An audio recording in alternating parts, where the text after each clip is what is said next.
Would you look at this one, thinking she actually belongs in here? Are you turned around, sweetie? The service entrance is around back. A grin spreads across Derek Patterson's face as he lifts his oversized soda cup.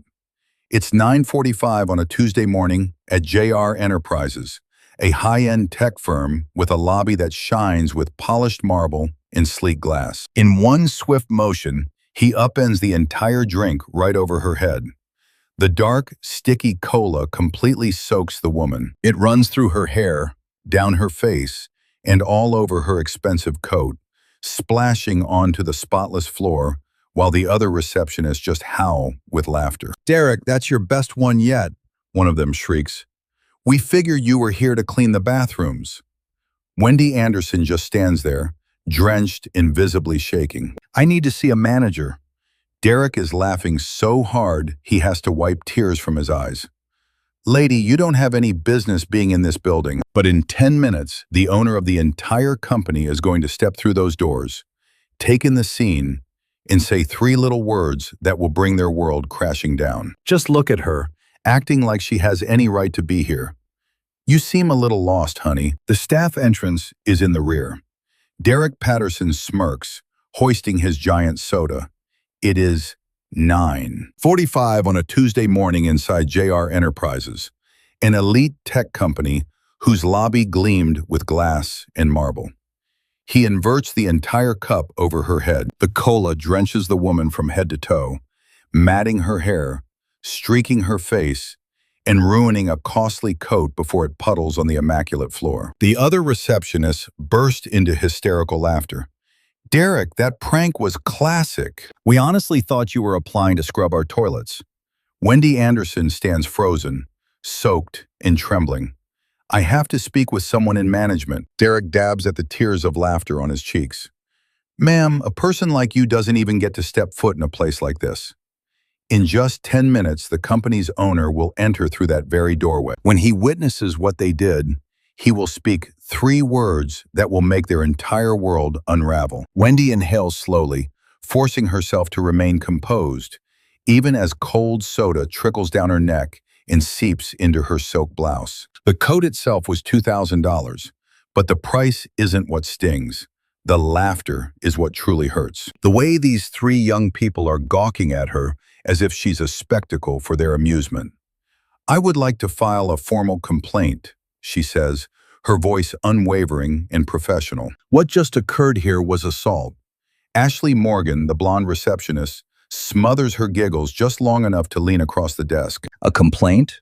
Do you even have an appointment?" "I am here to meet with someone." "Uh-huh."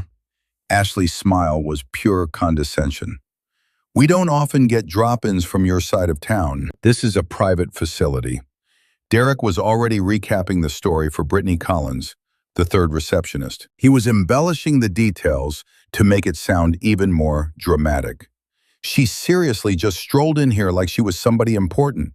I had to put her back in her place." Brittany snickers. "That coat is probably a knockoff anyway, a cheap imitation."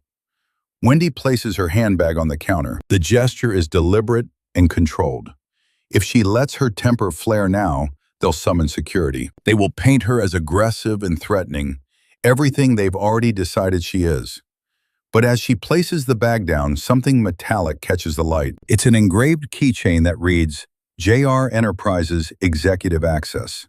None of them take any notice. "Look," Ashley says, adopting that sickeningly sweet tone that makes everything so much worse. "I'm not sure what you expect to accomplish here, but our managers are very busy. Why don't you just go home, change your outfit, and come back when you have a legitimate reason to be here?" 2 more employees stride through the lobby. Brad Mitchell, a man in his 30s wearing a polo shirt, and Jennifer Thompson, an Asian woman clutching a coffee. Both of them stop in their tracks. They see Wendy standing there saturated in soda, facing 3 smirking receptionists. Brad makes eye contact with Derek, who mouths, "Crazy woman." Brad just smirks and continues on his way. Jennifer pauses for only a heartbeat. She sees the dark stains spreading across the marble floor. She sees the way Wendy is trembling. Then she quickly looks away and heads for the elevators. No one helps. The lobby is beginning to fill up. It is almost 10 o'clock. As more employees file in for work, Derek Patterson basks in the glow of his growing audience. "You all are not going to believe what just went down," he announces to the room. "This woman struts in here acting like she runs the joint. There are now 8 people in the lobby, then 9, then 10. Every single one of them is staring. Wendy can feel each pair of eyes burning into her, on her spoiled coat, on her hair which is plastered to her skull by the sticky liquid. She appears to be the very image of what Derek wanted, degraded, like she doesn't belong. "I need to speak with Jonathan Reed," she says, her voice rising this time. The entire lobby goes dead silent for exactly 2 seconds. Then Derek erupts in laughter, a roaring, doubled-over kind of laugh. "Jonathan Reed? You want to talk to Jonathan Reed?" Ashley is now laughing too. "Oh my goodness, she's not kidding." "Lady," Derek says, wiping his eyes, "Mr. Reed is the CEO. He's the owner. He doesn't hold meetings with every random person who walks in off the street." "I am not random. I must speak with him." "About what? Your little accident?" Derek forms air quotes around the last word. "Because I already told you I was sorry. It was an accident. You all saw that, right? Everyone?" The other employees nod along. Of course they saw it. They witnessed precisely the story that Derek wanted them to witness. Brittany leans against the desk. "Which company did you say you were with again? So let me get this straight. You're not with a company, and you just waltzed in here expecting an audience with the CEO?" Ashley's voice was practically dripping with condescension. "That is not how any of this works." Wendy's hands began to tremble more noticeably as she fumbled for her phone, trying to dial a number. It went directly to voicemail. "Honey, I'm down in the lobby," she said in a hushed tone. "There's been an incident. Please call me back." Derek, meanwhile, put on a grand performance of being utterly scandalized. "Honey, did you hear that? Who is she calling honey?" Brad, who had been observing from his post near the elevators, yelled out, "Probably her handler." The lobby didn't just chuckle. It erupted into a wave of cruel, howling laughter. Jennifer Thompson, however, remained still. No laughter came from her. Instead, her face was a canvas of pure discomfort, perhaps even tinged with guilt, but she kept her silence. Wendy disconnected the call and slid her phone away, fighting to hold on to the last threads of her dignity as they slipped through her grasp like fine sand. "I would like to use your restroom," she stated, her voice tight, "to get cleaned up." Ashley shook her head with a slow, patronizing motion, as if speaking to a difficult child. "I'm sorry, but our restrooms are reserved for employees and scheduled guests only. You can find a McDonald's about 2 blocks down the street." It was that final dismissal that caused something in Wendy's composure to finally crack. The professional veneer splintering. "Are you actually denying me the use of a bathroom?" "I'm just informing you of our policy. I was just assaulted, right here, in your lobby. I have soda all over me, and you won't even let me wash my hands?" "Ma'am," Ashley replied, her voice sharpening into a blade, "you are beginning to sound aggressive." Brad took a step closer, his own phone now raised and recording. "Are you guys getting this?" Wendy glanced around the lobby. It was a sea of smartphones, every single one pointed directly at her. She would be a viral clip on TikTok by the time lunch rolled around. The angry black woman who stormed into a tech startup and caused a massive scene. The narrative was being written in real time, and she was its unwilling star. "Just look at her shaking," Derek sneered. "I bet she's going to start screaming in a minute." "I am not screaming," Wendy countered, but her voice was undeniably louder now, a tide of indignation she could no longer hold back. "I am simply asking for some basic human decency." "Basic human decency? You showed up here without an appointment, demanded to see our CEO, and now you're melting down because we can't accommodate your every whim." This is how it worked. Wendy knew the playbook. She had read the articles, seen the videos, and lived the experience. They needle you and poke you until you finally break, and then your reaction becomes the entire story. What they did is forgotten. What you did is all that matters. More employees were now gathering, drawn to the spectacle. The morning shift was in full swing, and the audience had grown to at least 15 people. And every single one of them stood there watching Wendy Anderson be systematically broken down. A new voice cut through the murmuring crowd. "What is going on here?" Connor Hayes. He was a senior supervisor, a white man in his 40s, wearing a standard issue button-down shirt and a company lanyard. He projected an aura of authority that made everyone unconsciously straighten their posture. Derek was the first to speak. "Connor, thank goodness. This woman has been harassing my entire team for the past 20 minutes. Harassing you?" Ashley jumped in, nodding eagerly. "She came in making all sorts of demands. We asked her to leave, and she refused. Now she's getting hostile." Connor's eyes scanned Wendy, taking in the dark soda stain on her clothes and her damp hair, before shifting back to Derek and Ashley with an expression that screamed he had already reached a verdict. "Ma'am," he said, approaching her slowly and deliberately, "I am going to need you to leave the premises. I am waiting for someone. You do not have an appointment. You are creating a disturbance. Multiple employees have lodged complaints."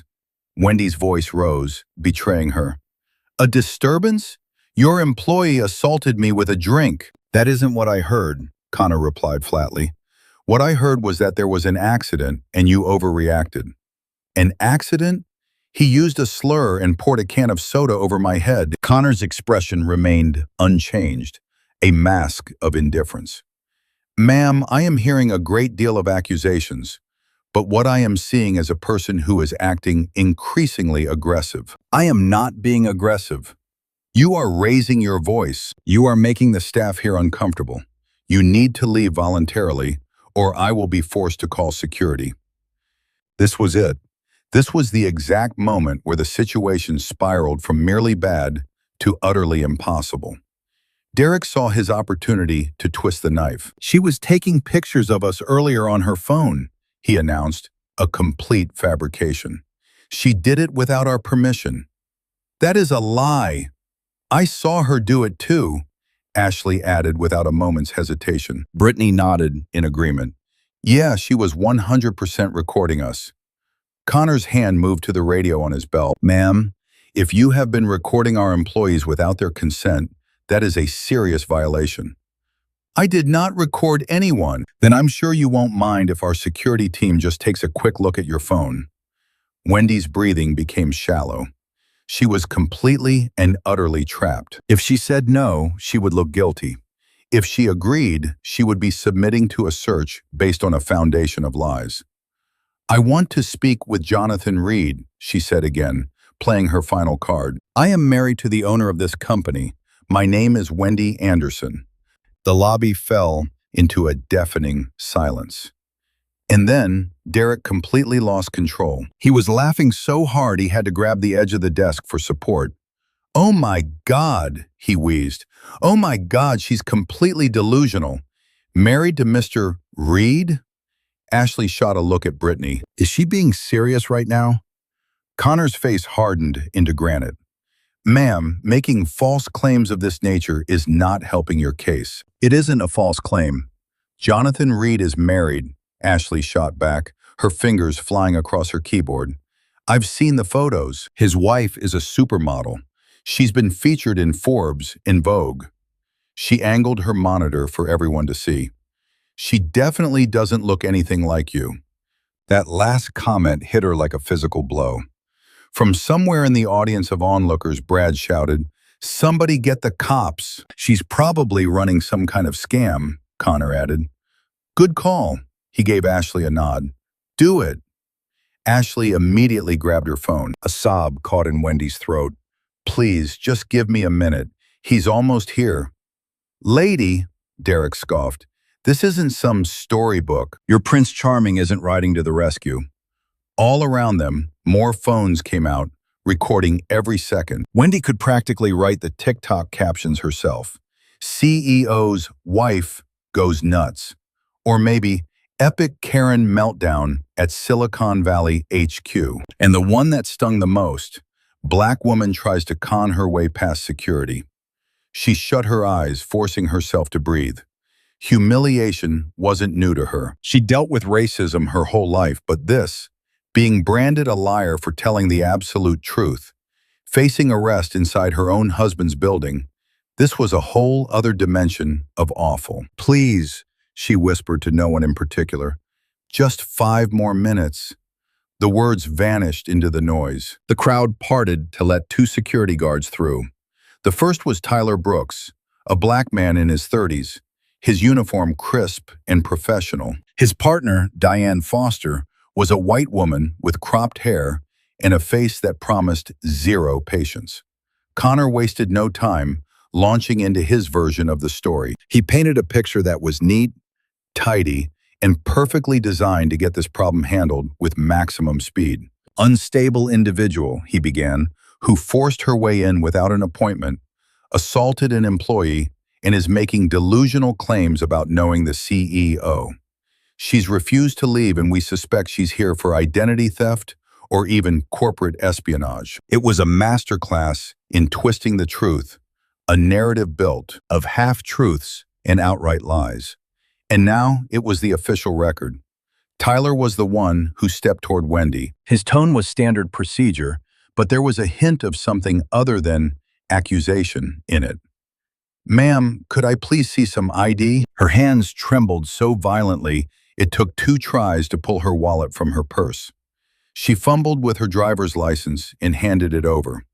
Tyler took it, his eyes scanning the name. Wendy Anderson. For a split second, something shifted in his expression. Not quite recognition, but a flicker of doubt. He gave her a second, more thorough look. He took in the details. The high-end coat, stained with soda but undeniably expensive.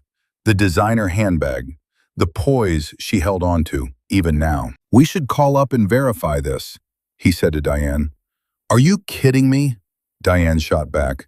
"Connor already did. Mr. Reed's in transit." His assistant was clear. No interruptions. Another lie. Connor hadn't made a single call. But that wasn't information Tyler had. He wavered, his gaze darting from his radio to Wendy's face. "Ma'am," Diane said, stepping into his hesitation, "you're going to have to come with us. We're removing you from the premises." "I'm not going anywhere." Wendy's voice was low, almost out of energy. "This is a huge mistake." From the crowd, Derek jeered, loud enough for the whole lobby to hear. "Yeah, that's what they all say." Brad's phone was definitely out, the red recording light on. He was adding his own hushed commentary, like he was filming a wildlife special. "And here," he whispered, "we observed the corporate Karen, cornered and about to be removed by the guards." A few people actually chuckled at that. Over by the elevators, Jennifer Thompson had been a silent observer to the whole disaster. She took a hesitant step into the circle of attention. "Wait." Every head turned. I think," Jennifer started, choosing her words with extreme caution. "Maybe we ought to just double-check? She sounds so sure of herself." Ashley didn't let her finish. "Oh, for God's sake, Jennifer. Stop being so naive and open your eyes. Take a good look at her. Does that look like the kind of woman Jonathan Reed would ever marry?" The question lingered, thick and ugly, in the air. The meaning behind it was unmistakable. A woman who looked like Wendy had no place next to a man like Jonathan Reed. Color flooded Jennifer's face. "That's not what I meant." "You think too much, Jen," Brad chimed in. "Butt out." Jennifer immediately recoiled, folding back into the crowd. Her stand for decency lasted all of 10 seconds. The price of doing the right thing was too steep. She could feel her own colleagues turning on her. It was safer to stay quiet than to be linked to the crazy woman. Wendy watched the calculation happen right in front of her. She watched her one potential ally decide the risk wasn't worth the reward. Tyler saw it too, and the weight of his own silence grew heavier. This was how it always worked, how prejudice festered in places like this. The real damage wasn't done by the loudmouth bigots. It was done by the ones who knew better. The people who did the quick, silent math and decided speaking up would cost them too much. It would cost them comfort, social standing, maybe even their job. In that instant, Jennifer and Tyler both chose the path of least resistance. A small choice, the kind that feels like nothing at the time, but when added together, builds a culture that allows someone like Wendy to be torn apart in public while everyone just watches. Diane's hand clamped down on Wendy's arm. "Let's move." Wendy ripped her arm away. "Don't you touch me." "And now she's resisting," Connor announced. A smug satisfaction crept into his voice. "That's enough to charge you with trespassing." "I'm calling the police," Ashley said, her thumb already tapping the screen. The circle of employees had swelled to more than 20 people. Every single one of them was a spectator. Every phone was a camera, and not one person moved to help. A sob finally broke through Wendy's voice. "Please, he's just seconds away. Just wait." "Seconds away?" Derek sneered.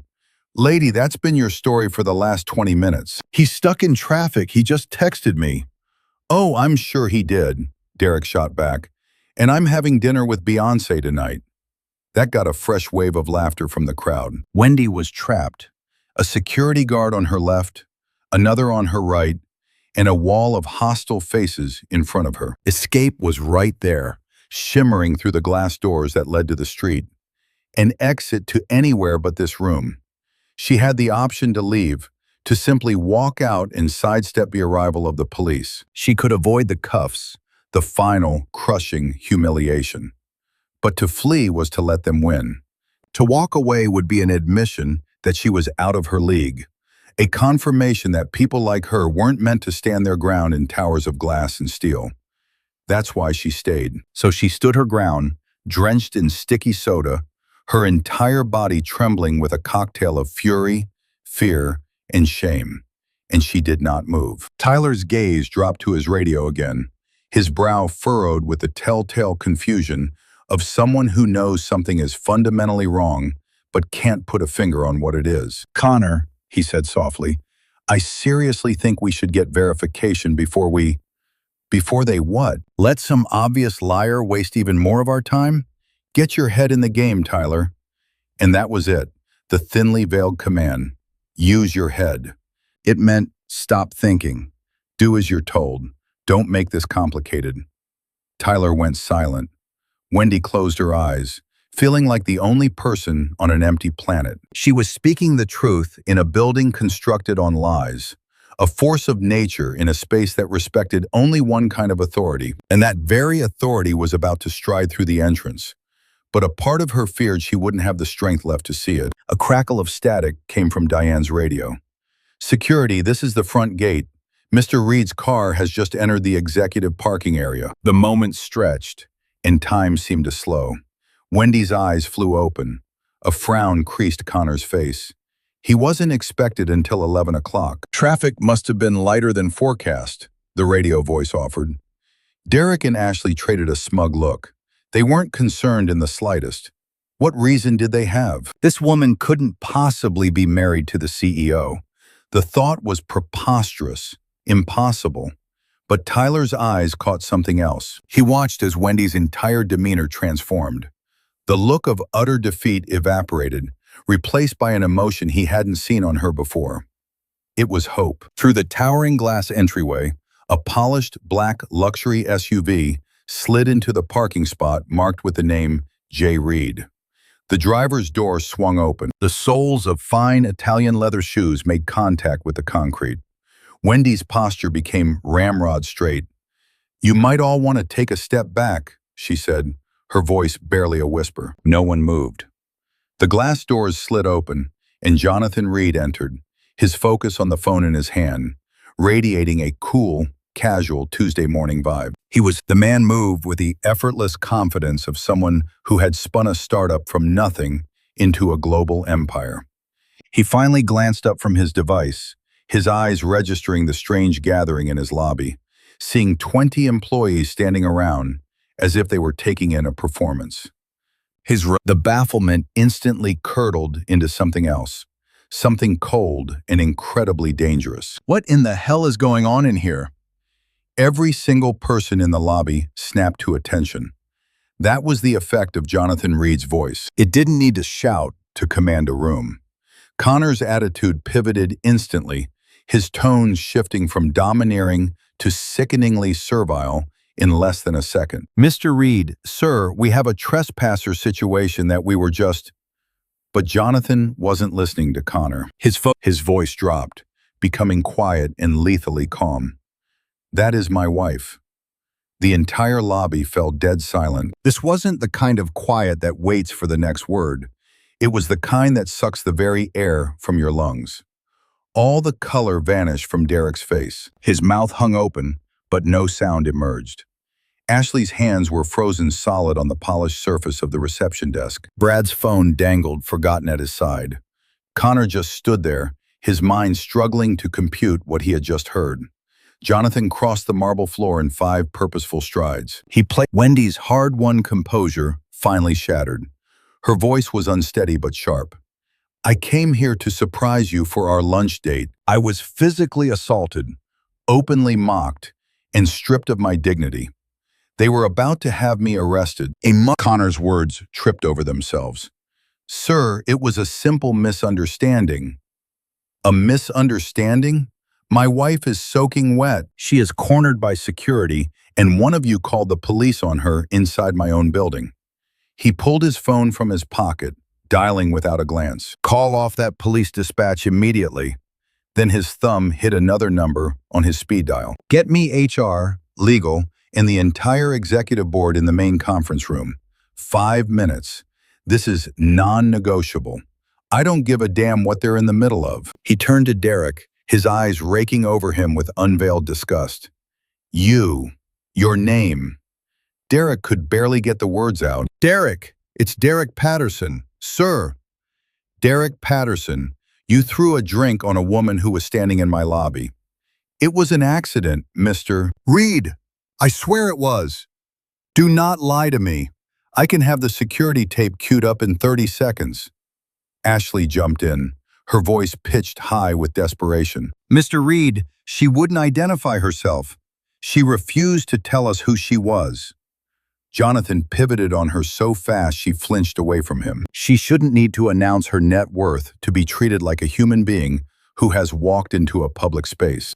My wife came to have lunch with me, and instead of receiving even basic human decency, she was belittled, humiliated, and threatened with jail by my own people in my own damn building. Brad tries to vanish into the crowd, but it's no use.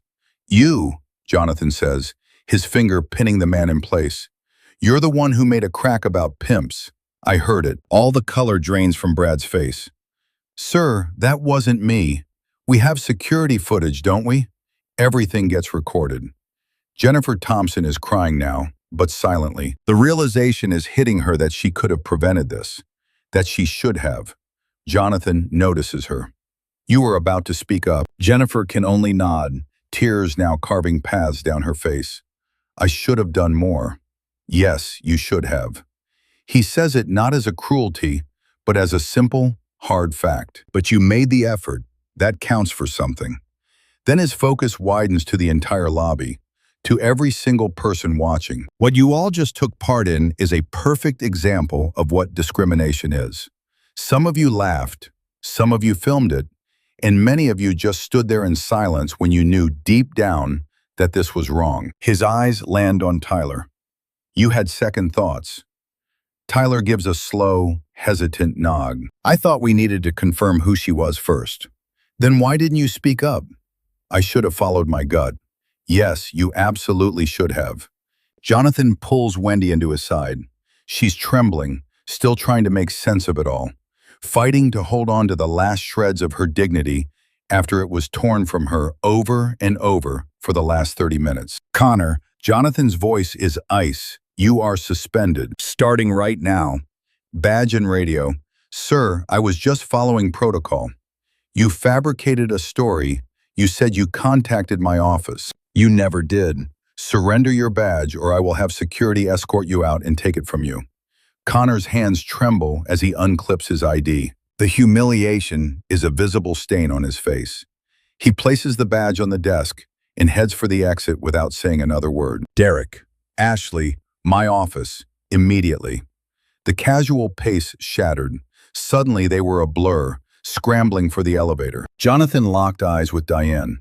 You tried to put your hands on my wife. Her reply was feeble. "Sir, I was only doing what I was told." "Following orders?"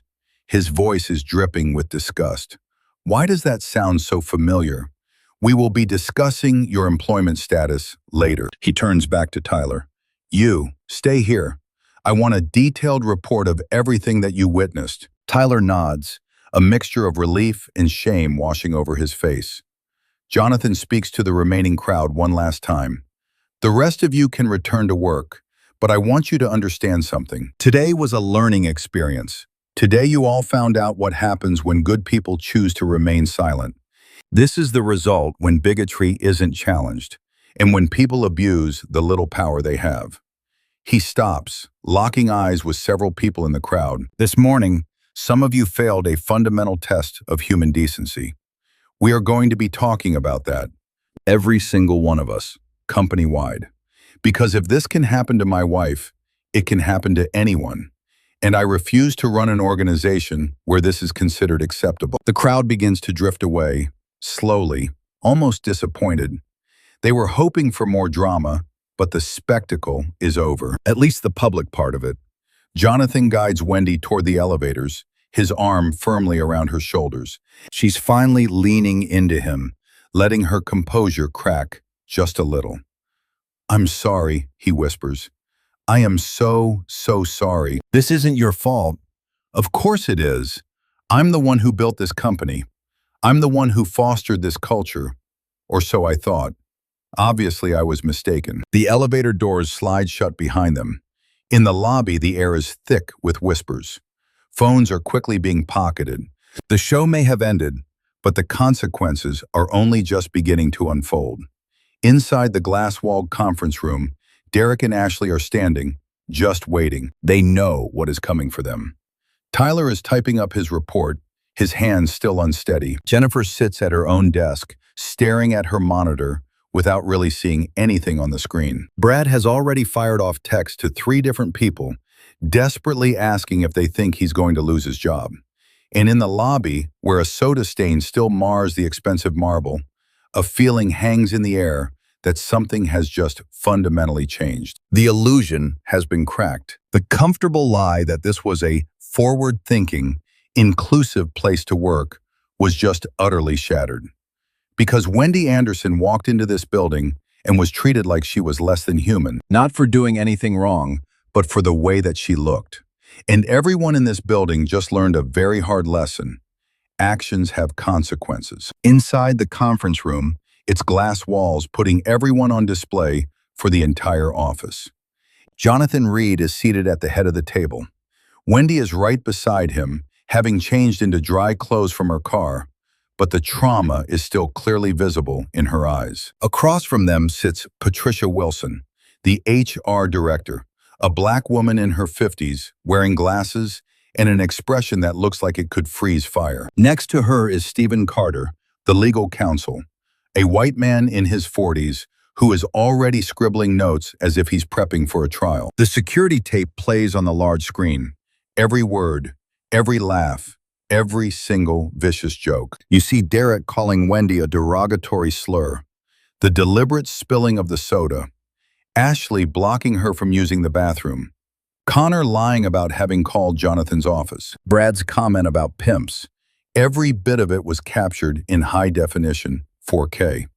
Patricia's expression becomes more like granite with each passing second. Stephen just keeps shaking his head from side to side. After the video cuts to black, no one says a word for a solid 10 seconds. "This is a textbook hostile work environment," Stephen finally says. "We are looking at potential charges for assault, defamation, and numerous civil rights violations. She'd have an open and shut case if she sued. But that's not what I want," Wendy says in a low voice. "I want to ensure this is the last time it ever happens to anyone." Patricia gives a slow, deliberate nod. "In that case, we're discussing fundamental, systemic changes, far beyond just letting a couple of people go." "Fire them anyway," Jonathan states without emotion. "Oh, they're gone, believe me. What I'm focused on is everything that comes next." A knock sounds at the door. Derek and Ashley are escorted in, one at a time, with Derek coming first. "So you didn't realize she was my wife?" but you knew she was a human being, and you still chose to degrade her. It was just a joke. A joke? You called her a racial slur. You poured a drink over her head.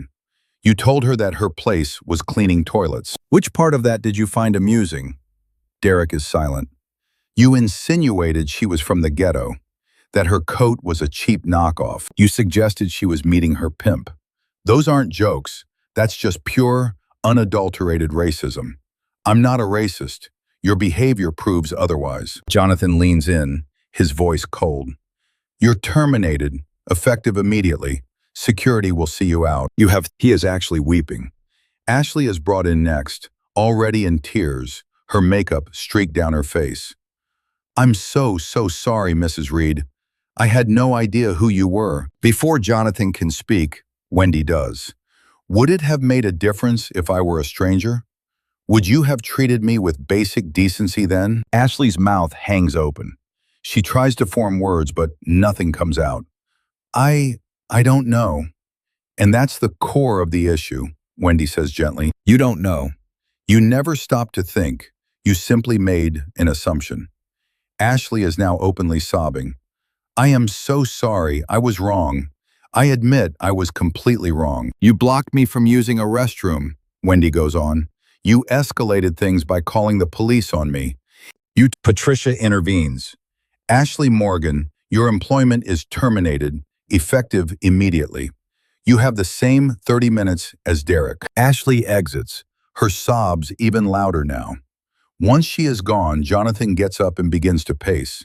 He is far from finished. Get an all-hands meeting on the calendar, he instructs Patricia. Mandatory for everyone. I want every employee on a call in 30 minutes. The entire company? Stephen clarifies. The entire company. 30 minutes later, 234 employees are connected to a video conference. Everyone from the lobby staff is present. All who witnessed the event and all who only heard the rumors. Jonathan's face dominates the main screen. The anger is gone, replaced by a profound disappointment that feels infinitely worse. This morning, my wife was subjected to racism right in our company lobby. The call is utterly silent. I need to be crystal clear about something. This has nothing to do with her being my wife.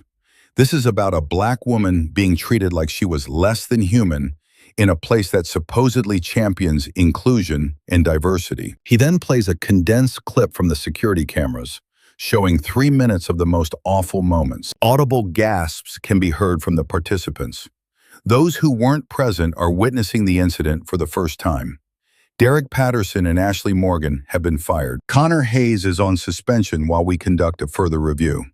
A comment appears in the chat. Good. Then another. They got what they deserved. Jonathan resumes. But this problem runs deeper than 3 individuals. How many of you were physically in the lobby this morning? 12 hands appear on screen. And how many of you stepped in, did anything at all? A single hand rises. Jennifer Thompson. 1 person. Out of 12, there's our real problem. He allows that fact to settle. This isn't about being politically correct. This isn't some argument about being woke. This is about fundamental human decency. It's about witnessing someone in distress and offering help instead of just taking out your phone to hit record. Patricia takes the floor. We will be rolling out mandatory anti-bias training. And I'm not talking about some 2-hour slideshow that you can just sleep through. I'm talking about intensive, real training that comes with accountability, testing, and actual consequences for not engaging seriously. Stephen chimes in. We are also establishing an anonymous reporting channel, an independent review board, and third-party investigators. If you witness discrimination, you report it. If you're a victim of it, you report it, and I promise you it will be addressed. Jonathan speaks once more. I founded this company on 3 core values: innovation, integrity, and inclusion. Today we failed on 2 of those 3. Our integrity was non-existent. Our inclusion was a lie. That stops today.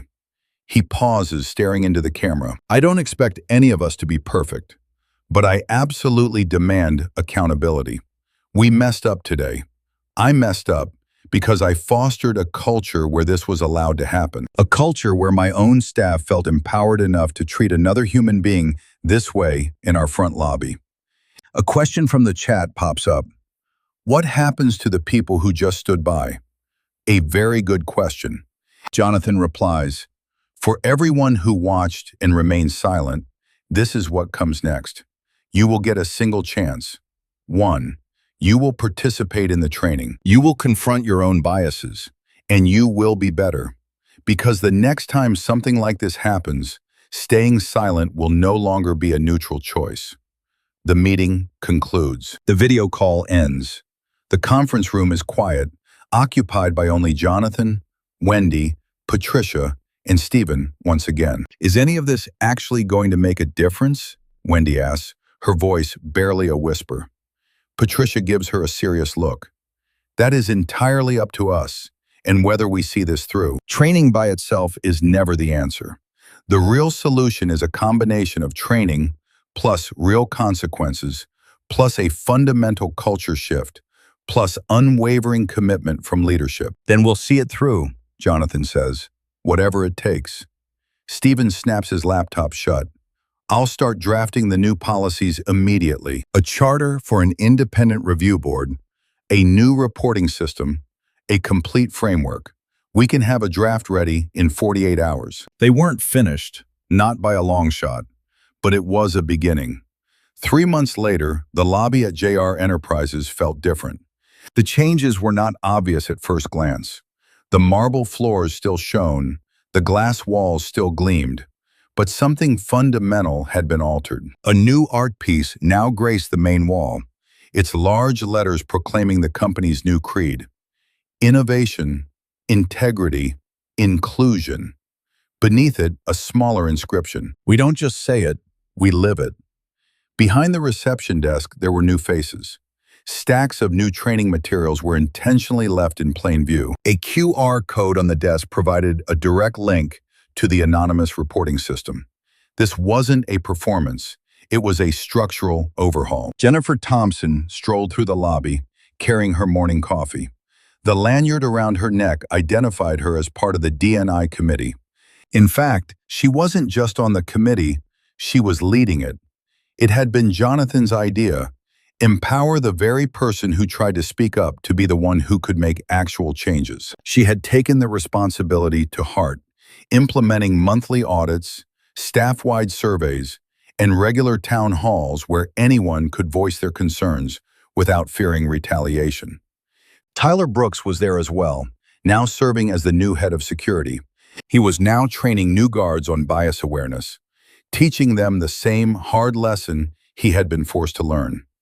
When something feels wrong, you have to trust that instinct. We don't just blindly follow orders here, he tells the new hires. We think, we verify, and we protect everyone, not just the people we assume are supposed to be here. Patricia Wilson's HR department had also expanded, bringing on 2 new team members hired specifically for inclusion initiatives. Their job wasn't about checking boxes. It was about redesigning systems. In 3 months, the anonymous tip line had been used 47 times. Not every tip was a major issue.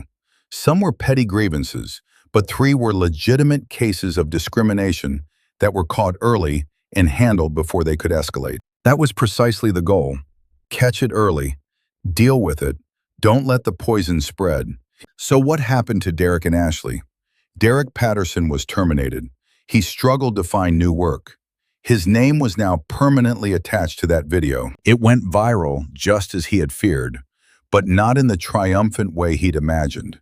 His social media accounts went dark for weeks. Then, 6 weeks after being fired, he posted a message.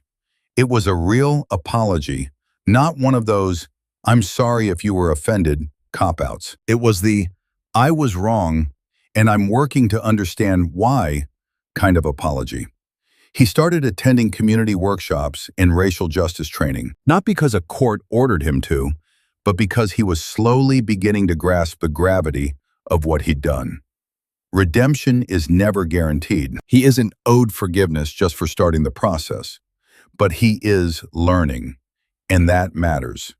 Ashley Morgan went down a similar road, fired, and effectively blacklisted. 6 weeks passed in silence. Then, a message appeared in Wendy's LinkedIn inbox. It was private, not some public performance of virtue. I don't expect your forgiveness. I don't even expect a response. I am in therapy now. I am working to understand why I acted that way, why I looked at you and immediately made those assumptions, why your presence felt like a threat to me. I'm listening to Black women. I'm reading. I'm learning. I'm not asking you to absolve me. I just felt you deserved to know that I'm doing the work. Wendy hadn't replied yet. Perhaps she will. Perhaps she won't. The choice is entirely hers.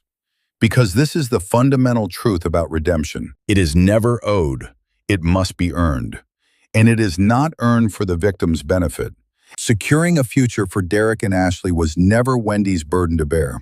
Wendy herself had been changed by the experience too. She was now at a women's leadership conference, delivering the keynote speech to 500 people.